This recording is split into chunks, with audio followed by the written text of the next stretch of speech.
দেড় যুগ আগে মুক্তি পেয়েছিল বলিউডের অক্ষয় কুমার ও ক্যাটরিনা কাইফের ওয়েলকাম সিনেমা। এবার সেই সিনেমার সিকুয়েল মুক্তির পথে। সিনেমার নাম ওয়েলকাম টু দ্য জঙ্গল। ৩১ সেকেন্ডের একটি ভিডিও সোশ্যাল মিডিয়ায় পোস্ট করে এই খবর জানিয়েছেন নায়ক অক্ষয় কুমার। ভিডিওতে অক্ষয়কে দেখা গেছে পুরো এক নতুন লুকে। সিনেমার সবথেকে বড় চমক, দ্বৈত চরিত্রে ও দুটি আলাদা বয়সের চরিত্রে দর্শকদের সামনে আসছেন অক্ষয়।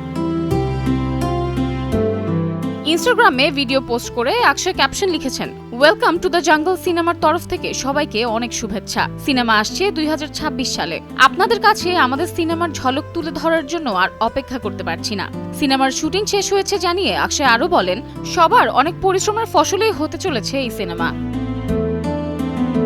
ওয়েলকাম সিনেমার সিকুয়েল আসার কথা শোনা গিয়েছিল ২ বছর আগে। প্রথম কিস্তি হয়েছিল দারুণ সফল। আহমেদ খান পরিচালিত এই সিনেমাটি প্রযোজনা করেছেন ফিরোজ নাদিয়ানওয়ালা।